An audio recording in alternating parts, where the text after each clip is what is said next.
I'm Luis Scott, managing partner of Bader Scott Injury Lawyers, one of the fastest growing law firms in the country, and I'm also the co-founder of 8-Figure Firm Consulting.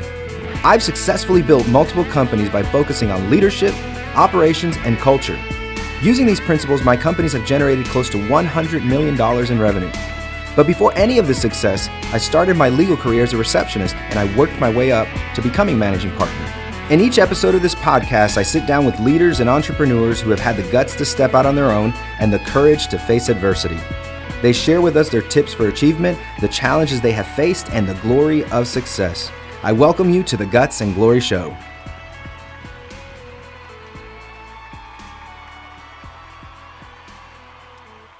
Luis Scott here, host of the Guts and Glory Show. I feature top leaders who share the obstacles and challenges of leadership, the guts it takes to succeed, and the glory of success.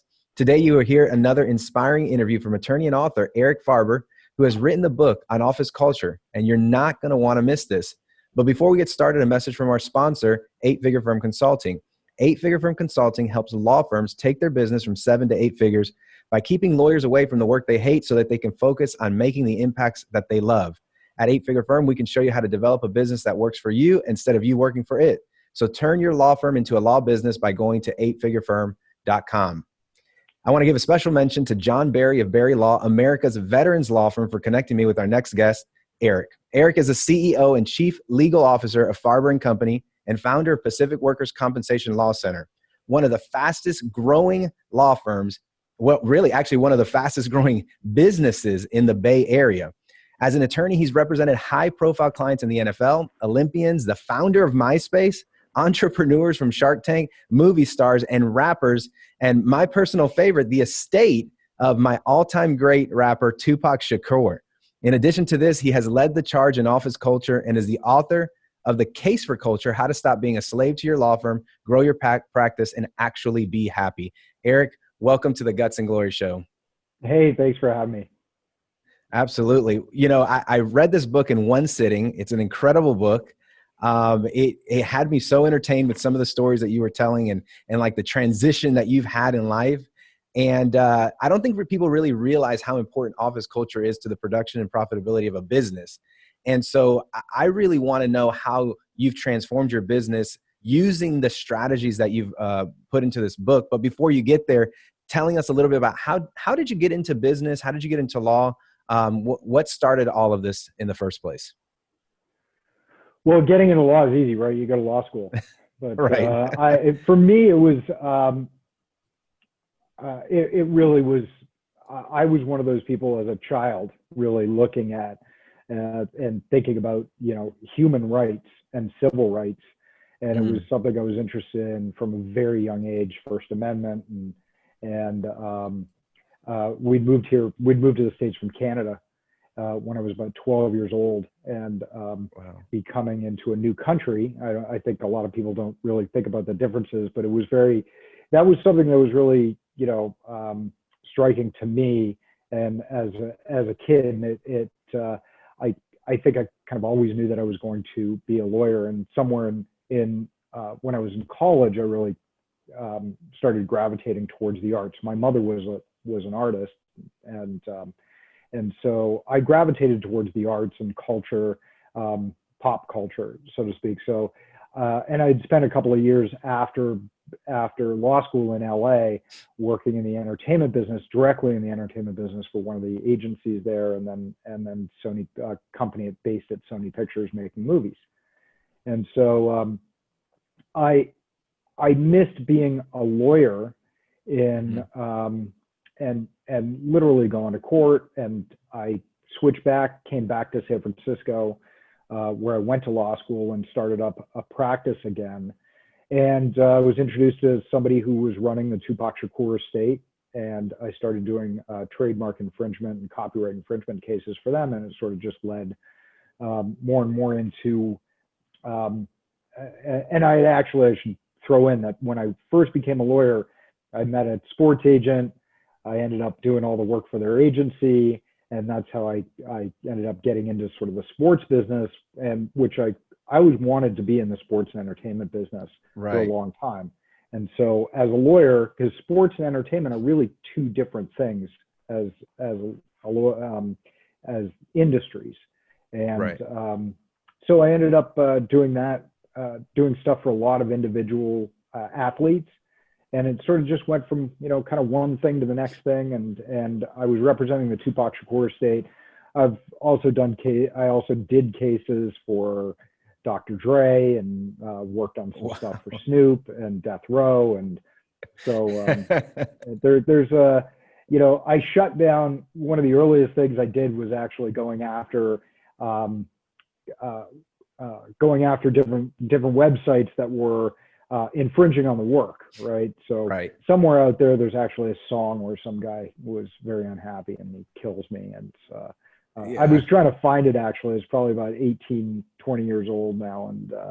And so somebody asked me about it, and it's on an old iPod I got somewhere. So I'm still trying to dig it out because it was pretty good. So. That's funny. There's a common theme with a lot of the entrepreneurs and business owners that I speak with, and that's that networking, the power of networking and connecting and moving from, one relationship to another relationship. And I think that if you're out on an island trying to build a business on your own, it's not as easy. You really have to be engaged with people outside of your business so that you can network and make those connections. And, you mentioned that you met one and then that led to another.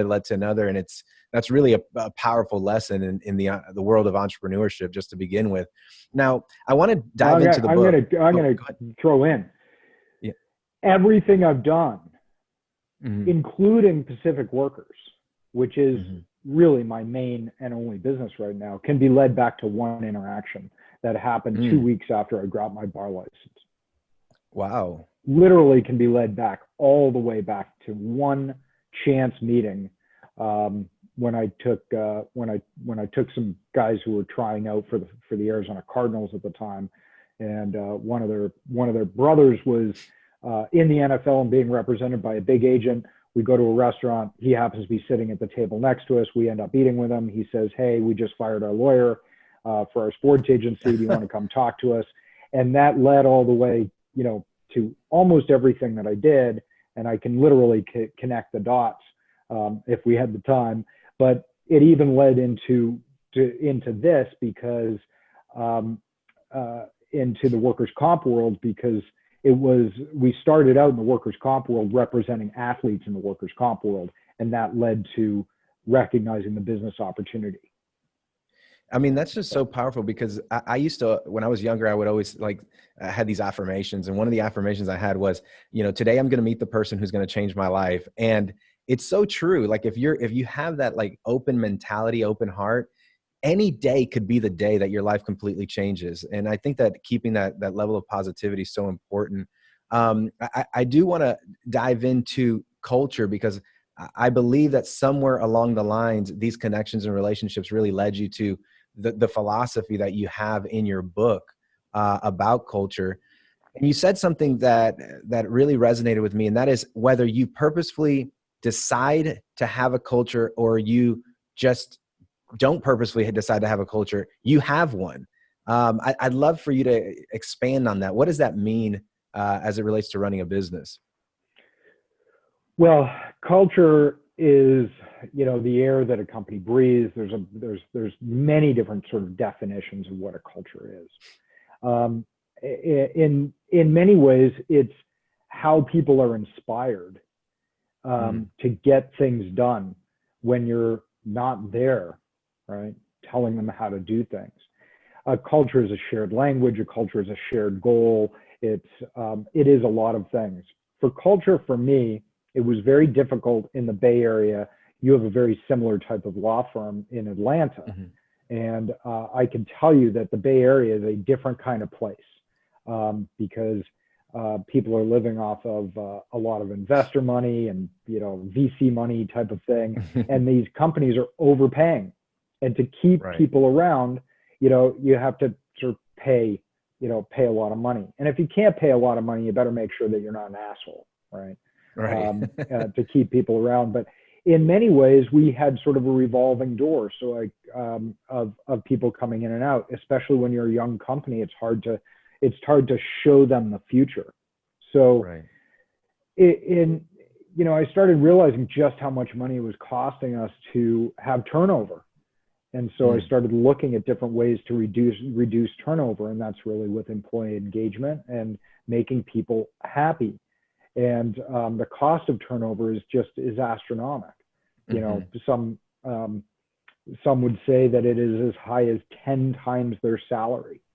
Wow. Is what it's costing you on a lengthy basis. So if you've got basic roles in the company that are paying $50,000 a year plus benefits, you're looking at $600,000 decision. I can tell you that 48% is the general number in turnover in American companies.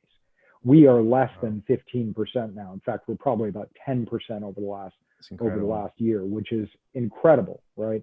The amount of cost savings alone, if you look at from it on an entrepreneurial basis. So you've got a culture. If your culture is about yelling and screaming, that is the culture.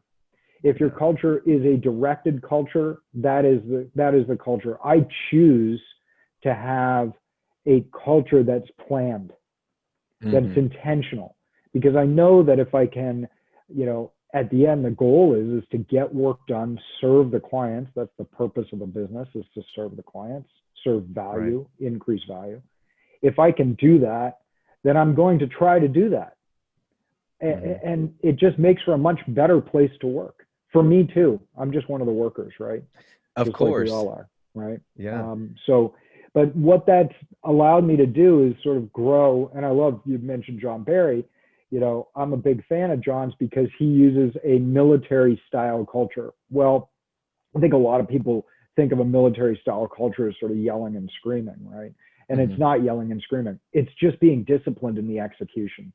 And frankly, the military, there's probably no better place to actually look at what a great culture actually is. They listen to the people down below them. The generals might be making decisions, but they're always getting information from the front lines. We do the same thing.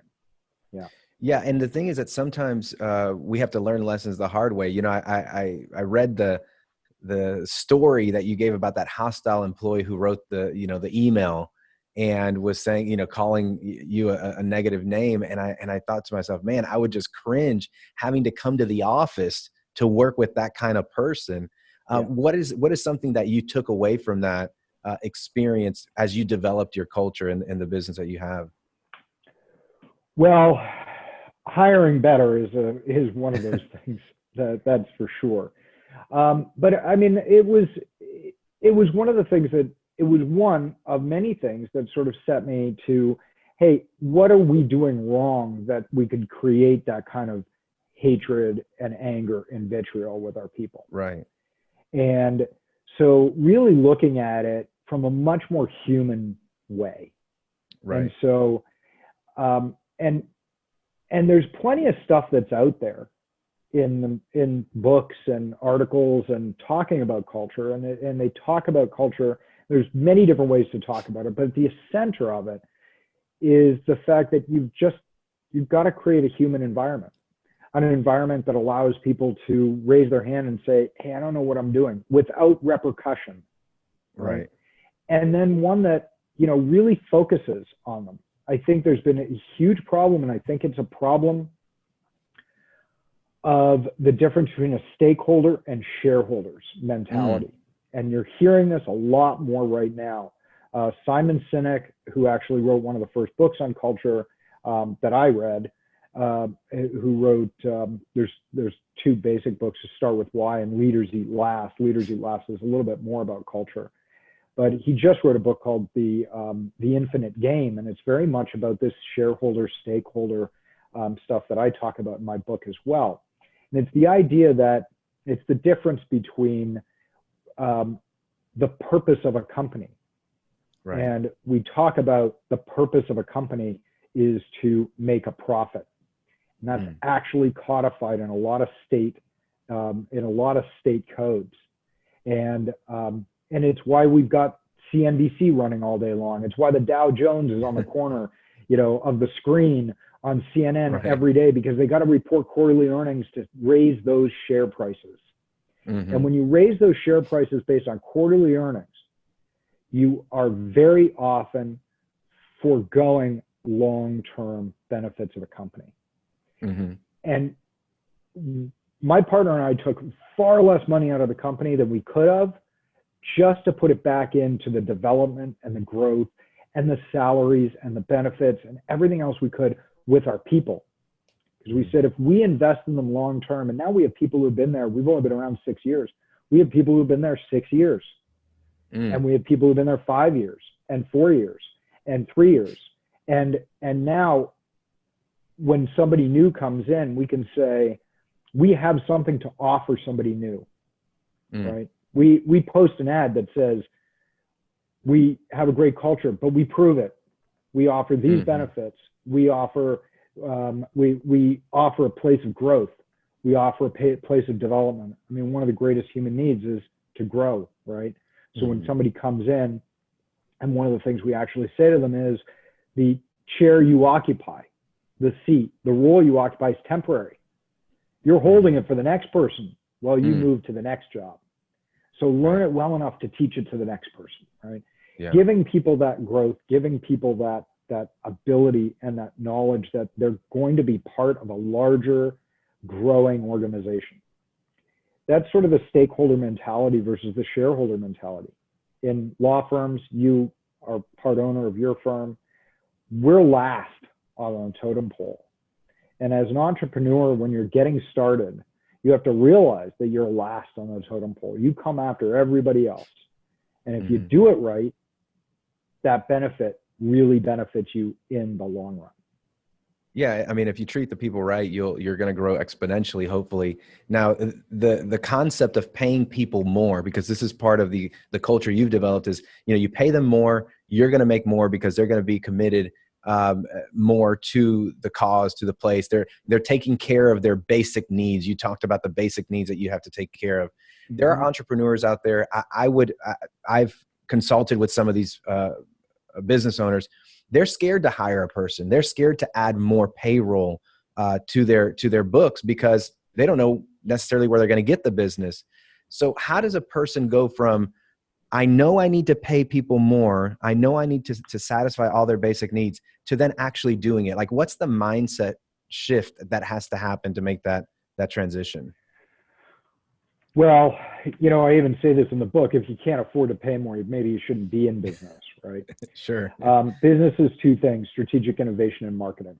It's Peter Drucker. And you better know how to get there. Then you better know how to plan.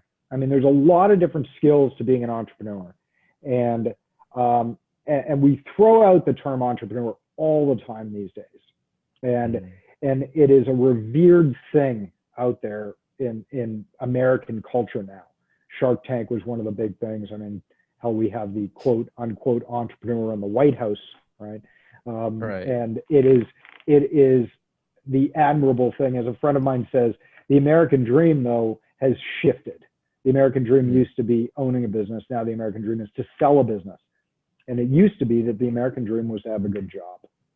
To have a good job that, you know, took care of you, and you could buy a house and take care of you and your family, and the next generation would do better. What I say is, an entrepreneur better have a great plan. How are they going to get new business? How are they going to sustain? How are they going to go? How are they going to build a foundation that is going to take them to the next level? And that next level very often is simply having the plan, having the things written down. If you do something 3 times, you better write it down. That's a process, right? If you choose not to write it down, you're choosing not to have processes. Right. So they have to look and say, am I a sustainable business that can grow? Can I get more clients doing this? Right. If you're making offers where it's $100,000 a piece, you know, for each sale, you better know where you got people who can afford a $100,000 sale. Of course. And so they've got to set themselves up and see, can it get to that next level? What I did from the very beginning, and this was literally from day one, I spent a huge amount of time from probably 3 to 4 in the morning, is kind of generally where I wake up, planning out, saying, what's the next step? 5 minutes before we got on this call, literally I was planning out the next level of expansion. And we went, and In 6 years, we've gone from 4 people to about 60, 65 people. Something. Wow. And so it's always planning what that next step is. But the first question in my mind always is, can I sustain the new clients coming in the door? Right? So can we continue? You and I have had that conversation before. You guys sign up a huge number of clients. It's very admirable. But if those clients stopped, what would happen? It all fall apart. So you've got, I mean, there's all sorts of different moving pieces, but you've got to recognize what the most important one is. And it's generally getting new clients. Right? Because if you're not getting those new clients, it ain't going to happen. So if you're a solo practitioner as a lawyer, you got to say, okay, am I ready to get more clients? Where do they come from? Is it a repeatable thing? You know, I don't care whether you play tennis or golf or basketball or whatever it is. If you're going to get the ball in the hole, if you're going to get it over the net, you got to have a repeatable swing. You got to have a repeatable thing, right? You got to have a repeatable jump shot to be LeBron James. You got to have a repeatable, you know, whatever it is that you do, whatever that hobby is. It's the same thing in business. Do you have a repeatable swing to get the new client in? Right? I'll never forget my very first marketing company. We were only spending $500 a month, and I was putting it on a credit card. Okay, $500 a month. That was it. And the guy says, you gotta put more money in. You gotta put more money in. And I said, not until you can show me on paper that if I put more money in, you're going to be able to get me more clients. Right. If you can do that, I'll sell my dog and mortgage my house. And that's what he finally was able to do, was to prove to me that he could scale our marketing. Once you can scale the marketing, then you just got to say, okay, what are all these job duties so I can go hire somebody else and pass one thing off? And then I can pass another thing off with another person, right? It's a lot of work in those early years. It's why it takes, you know, an average of 7 years for a business to truly get off the ground, even when it's growing. Absolutely. And, you know, one of the things that you mentioned there is that really the problem with paying people more and the problem with hiring people comes down to your insecurity of developing new business. And once you shore that up, then it's really just a no-brainer. It's just continuing to bring in highly qualified people into a good organization, into a good culture. You know, you quoted a book called An Everyone Culture, Becoming a Deliberately Developmental Organization. And I want to read this quote because this for me was an aha moment. It was a moment where something that I kind of knew, it became very, very real to me. And it was this quote it's in an ordinary organization, most people are doing a second job no one is paying them for. In businesses large and small, in government agencies, schools and hospitals, in for-profits and nonprofits, and in any country in the world, most people are spending time and energy covering up their weaknesses, managing people's impressions of them, showing themselves to their best advantage, playing politics, hiding inadequacies, their uncertainties, and hiding their limitations.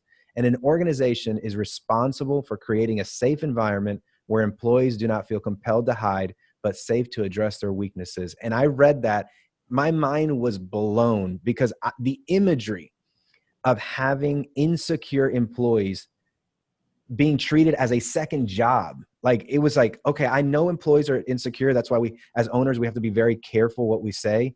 But the imagery that they are carrying the weight of a second job was like, it literally blew my mind thinking about it that way. When you think about that, how does that help you lead your team? And how should that really change the way we lead our teams in business? Well, there's a couple of things and things that we actually do. One is we incentivize people coming forward to say, I don't know how to do that. And we're very, you know, we're an organization that values the people's opinions. So we're constantly calling on the frontline people to say, hey, what's going on? Right. And then we're trying to be human with them as well. We want to make absolutely sure that if they've got a problem, if they don't know how to do something, that they can just go to the neighbor for help, right? It's been a little bit more challenging because we sent everybody home. And we're Right. now in the, your neighbor is just on a Zoom, on Microsoft Teams. But we instill in people that it's absolutely okay to make mistakes. Right. That you're never going to get punished for making mistakes. You get punished for the cover up, right? Mm-hmm. You get punished for not saying something. Right. Right. And we incentivize ideas. We incentivize what we've got is called a failure log. And you got to be careful with language, right? I started out as calling it the idea log. Right. You have an idea. But then after a while, we said, okay, we're going to call it what it really is, the failure log. So anytime that somebody writes something down, that somebody sees a mistake, I don't care how small it is, they write it down and they share it with their immediate team, and then it gets fixed somewhere along the line. And sometimes it leads to a full-blown process change. Right. So we incentivize that. The full-blown process changes, people make these suggestions called CANIs, constant never-ending improvement. At our last holiday party, we incentivized it so much we gave $5,000 to oh my gosh, to the best CANI. It actually wasn't the best. We just said, hey, you're going to submit CANIs. We're going to choose them. We had about 20 or 25 of them. Then we put the names into a hat for each CANI you submitted. You got a raffle ticket, and then somebody won $5,000. Just to show them how important it is to make sure that we want to listen to what they have to say about the changes in our company. How does that come back to exactly what you're saying? People are doing two jobs. They literally spend 50% of their time hiding the fact that they don't know fully how to do their job. Mm-hmm. So one of the things that we set up was literally an online university called the Pacific Workers University, and an online learning system with all sorts of videos and modules and everything else. They can go back, and we now have somebody that just does training. That's it. Right. That's what they're there for. And they are just the nicest people in the world, and they've been with us since the beginning, and they're just a comforting person. Mm-hmm. Right? So when somebody says, I don't know how to do that, the response is, how the hell do you not know how to do that? No, the response is, great, talk to me. What's going on? Absolutely. Right? And then we just, quote, retrain them, so to speak, right? In a really easy, comfortable, soft place to land type of situation. So they don't feel like idiots. We're not there to make them feel like idiots. We're there to empower them. And the more you get them empowered, then they get on this roll, right? They start taking things on their own, and they can drop the fear. Mm-hmm. Yeah. Right? I mean, I love that concept, because when you think about, if you can remove a second job from a person, imagine how much more productive they are. And so that's Incredible. What I love about what you're saying. And I think that, having a culture where you're incentivizing people to actually be proactive in fixing problems and coming up with suggestions, it seems logical, but I think that until I read that, I didn't understand how heavy that insecurity responsibility really was on people. And that kind of leads me to belonging, where you talk about a sense of belonging. People want to feel like they belong to something, and that your organization does 50 events a year for your team. Some entrepreneurs, they can't afford that. They can't do that. What would you tell them, if they wanted to start off, they want to start having events where people can feel a sense of belonging? What would you encourage them to do? Well, the super easy one, and it doesn't have to be, we actually do a lot more than 50, because we have a team get together every week, Friday afternoons. We have that team get together. Then we have quarterly happy hours. We have a big barbecue. We have a get together, sort of an anniversary, and then we have a holiday party. We have various things. Sure, our holiday party literally started out with, takeout, right? Mm-hmm. And has grown to, a super fancy place downtown, in our town, overlooking Lake Merritt. And we spend way too much money on it. But all you have to do is get together. It right. literally can be, sending out for some sandwiches. When we started out, it was from my pocket, and it was sandwiches. But it's getting together in a real way. and just being able to rub elbows and get to know people as humans, right? Yeah. Is to learn about them, learn about their families. When people start sharing things, they start feeling more connected. And that's the important piece, right? And so, it doesn't really cost us anything to have these Friday, quote, happy hours, right? And we're just sort of getting together. Then we stuck in, we have a wheel and we spin it, and people talk about, wins of the week and things that they did great for clients, or they had a breakthrough, or I finally understand this, that type of thing. It doesn't have to cost a lot, and they'll just appreciate it. When we first started this company, Pacific Workers, I went into my own pocket for this stuff, right? And you got to kind of do the same thing. And they'll start to see that. They'll see that, and they become more connected. And then there is a sense of belongingness. I'm going to throw in another thing is you're creating a culture, right? And a culture is, at its core, a cult. Right? Okay. It's from the root word cultus. So you want those things like shared language, and you want those things that you're constantly talking about the same thing. So we have things like, we call it the failure log and Kanai and all these different short forms that sort of, it's the secret code, right? And once you come in, you start learning the secret code, and that's how you start building a shared message. Right. And once you start building that shared message, the belongingness becomes more and more. I definitely agree. I mean, you have to create points of connectivity for your team. And at the end of the day, it's really the responsibility of the ownership and the leadership to do that for your team, because many of the people coming into your organization, they don't know each other. And so if you don't create points of connectivity, they're never going to connect in a positive way. I read a concept in the book that was kind of, I've never heard it before. I've never thought about it this way before. And the concept was this: it was culture without adequate pay results in people leaving. That makes sense. But then you said pay. So if you pay people well, but you don't have an adequate culture, then people are just less productive. And I found that fascinating, because I think a lot of times what many entrepreneurs, many business owners think is, oh, I'll just pay the person more, and therefore they're going to produce more, they're going to be happier. And what you're actually concluding is, no, that doesn't actually happen. If your culture sucks, no matter how much you pay them, they're not actually going to produce more. Tell me a little bit more about what that means to you, and how did you come to that conclusion? Well, I came to that conclusion because you can just kind of see it, but also I'm a data-driven person, right? I'm very much a data-driven person. And, so you're going to ask me, it's been a while since I wrote the book, but, coming hot off the presses, I can sort of give you every stat in there. But the basic is a good culture is, you're going to be about 12 to 20% more productive. But when you simply just paying people, let me back up for a second. As we talked about from the beginning, culture is a whole lot of different things. One of the things is there's discipline. Culture is not about the foosball tables. Culture is about creating an atmosphere of productivity. One of the great cultures out there is Ray Dalio's company, Bridgewater Capital.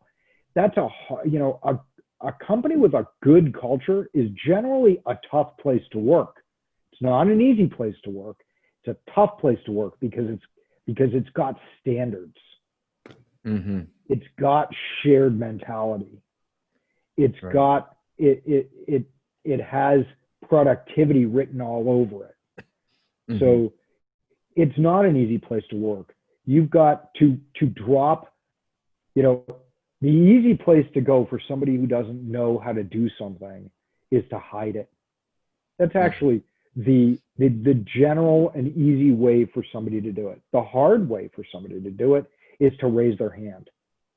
So it becomes it's a difficult thing to do, right? And it's a difficult place to work. They're not easy places to work.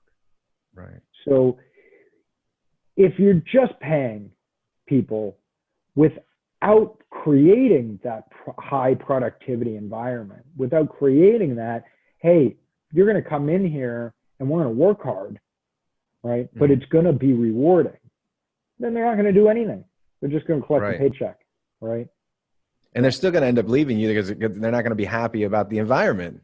Absolutely, because all of a sudden it just becomes, look at my worth. Right. right? Yeah. And that's one of the things that, to be transparent, we've suffered even that. Just, hey, if we just pay the person more, they're not going to leave. And then they end up leaving. And we're like, oh my gosh, they weren't appreciative, but it was because we had not yet developed the culture for them to stay. And so that's where it became really important for us. I saw that, or I see many times you go to a company and they have their values posted on the wall, right? Everybody has their values posted on the wall. And you talked about values, how you have to live by them. How do values influence culture? When I consult clients, I tell them that they have to have their values. They have to have their vision, their mission, and their values. And many times they're like, well, I don't want to do that. I want to learn how to market. I want to learn how to do these other things. But I believe values are super important in culture. How do you best use those values in an organization to drive your productivity? Well, I think they come out. That's the shared language, right? Is Mm-hmm. developing those values and really thinking about those values. And generally, for law firms, the mission statement, the values, they're easier than a lot of other companies, right? It's easier to talk about those types of things, but they become the shared language. So I just received this in the mail, because we're sending stuff out. Oh, nice. I just received this in the mail, and it's a little card reminding people of the values of Pacific workers, which is now down to, and then it's the mama, it's the mama steps to bring people back when you have an upset client, right? So we've distilled that down to a little card, right? So people remember this stuff. It's first and foremost right on their minds at all times. And that's a really important place, right? It's a really important place to be. I think, preconditioning people for their values and what you stand for is what drives them every day, preconditioning for that process. And we reinforce it on a constant and consistent basis, right? Absolutely. So on those, every week on Fridays, I write a thing called 5 Bullet Friday. Got it from Tim Ferriss. If you guys are entrepreneurs out there, then you should be reading Tim Ferriss's stuff. Great stuff. And so basically, I put in things that are happening around the at the company when we get a new person, celebrations, anniversaries. Something happened that was really great, and then we talk about something about customer service values or just values, how we contribute to the community, how important our role is within our community. And so to keep reinforcing. And then on Friday afternoons, come back to have a wheel spin. We always have, even if I'm not there, somebody takes it, takes the mic from me, so to speak, and we'll do the same thing. We'll talk about those celebrations and talk about those customer service values. Yeah, those are great ideas. I think that it's super important to keep values at the forefront. Like I said, it's part of the fabric of the business. Now, you've grown very fast. You said from 4 to about 65 people in 6 years. This is something we've struggled with in our business. I know a lot of people have struggled with as well. And that is sometimes you grow and the person that could handle that job gets promoted along the way. And then you realize they're not the right person in that seat. How do you manage that situation without hurting morale and maintaining the culture that you have? Like, how do you do that? Oh, wow. Well, it's a pretty tough one. It's a pretty tough one. My preferred method is to actually try to coach them into the position until they're good at it. Okay. Right? And support that, because generally it's a pretty good person. And it's actually, what you're talking about is actually called the Peter Principle, right? Where you promote people into jobs that they shouldn't have. And they basically say about 50% of America is promoted into jobs that they shouldn't have. That's a huge number. And it's why so many companies are in bad shape. I prefer to try to coach that person.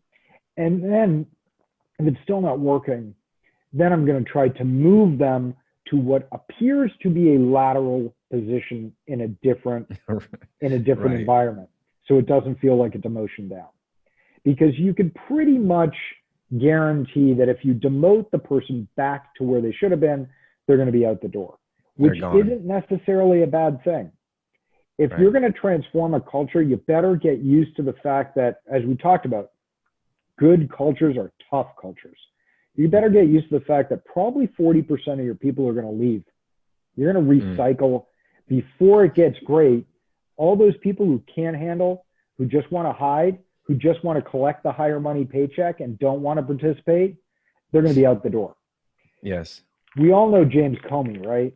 Been in the news the last couple of years. The FBI director, ceremoniously sort of asked to be loyal to, as he says, loyal to the president, and then left. Right. So he was actually the general counsel of Bridgewater Capital. And I think it was in Ray Dalio's book, Principles, but it may have been somewhere else. He writes a couple of pages in a letter talking about Bridgewater Capital being the absolute hardest job he ever had and the most rewarding job he ever had. But the level of confrontation on the decisions that you make, on your participation, on your thought process, and I call it confrontation, but it's really just, you've got to be ready in a strong culture to be able to defend your decisions. Of course. You've got to, because you're trying to get things right. I'm never trying to be right. I'm trying to get things right. Right. Yes. And that takes a lot of people around there. So if you're sending somebody down because they didn't get it right and you want to get them back, they're generally probably going to be out. Unfortunately, they were probably good at that first job, or they just were there too long, so you promoted them. It's probably okay that they're going to be out because you're going to get somebody better into the cycle. But generally, they say it's about 3 months if you promote somebody and then you send them back down. But if there's one thing every entrepreneur needs to know more than anything else is hire people that are better than you. Right. Hire people who know what the hell they're doing, that are better than you at whatever it is. I've decided that there's probably people out there better than me on just about absolutely everything, with the exception of one thing, and that is customer service experience. Right. I have a vision of a customer service experience. Once I actually, because that's our next major step in our company, create that customer service experience, I'll hire somebody who's even better than me at that. Right. Right. Right. But until I sort of get that vision out onto the paper, there's nobody that's going to be able to do it better than I can. But once I get it down, once I refine it as to what that level should be about our brand, then somebody else better than me can take it over. Of course. I mean, that's good. That's good to know, because that's another great point on entrepreneurship, is that you have to know what you're good at and you have to know what someone else is going to be better at, so that way you can hire the right people. So I appreciate that word of advice, because it's tough when you put somebody in a position that they're not going to succeed in, and now you have to make a very hard decision, especially if the person's been with you 2, 3, 4, 6 years, to have to make that decision. It gets really, really tough at that point. So as we conclude, I want to ask you one question, and this is the question that I think a lot of entrepreneurs probably have, and that is, what is a piece of advice that you would give in today's environment to really grow your business and scale it like you have, where you've grown 1,300% in just a couple of years? What advice would you give a person? Well, there's a lot of different pieces of advice, of course. Be a reader, absorb as much information as you can. Understand what your product is, understand what your service is really about, understand where your brand fits into the marketplace. Don't, and expect that, I've seen this meme a bunch of times, right? It's like an entrepreneur is somebody who will gladly trade 40 hours a week for 80 hours a week. Right. You better expect that it's going to be far more time than you ever thought possible. Right? Yep. And that is, I work from my dining room table these days. It's, as I said, I'm not sure if I'll ever kind of go back to the office in the regular way. And I've got books all over the place, notebooks all over the place, because I'm constantly reading and I'm constantly taking notes. That's my job. right? Right. That's my job at this point. But if you're going to start something, know where your marketplace is, and the real basic stuff, really plan it out.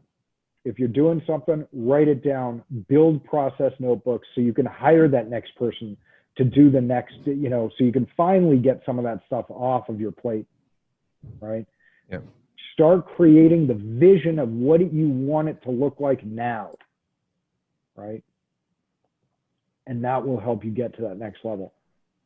Absolutely. Absolutely. Well, thank you so much for being here. It's been a real treat. We've been talking to Eric Farber, author of The Case for Culture. Eric, where can people find you? I have a website called thecaseforculture.com. If you want to sign up for a newsletter, I generally put out an article a month, and I also have a reading list because I read a ton of books. There's a great reading list on there, and I'll put out various stuff about various authors and various books, generally once or twice a month. And so you can find me there. You can find me on Twitter. I'm not all that active on social media. I'm sorry. But and you can get the book on Amazon. It's a #1 bestseller on Amazon, and it's also available in Audible as well.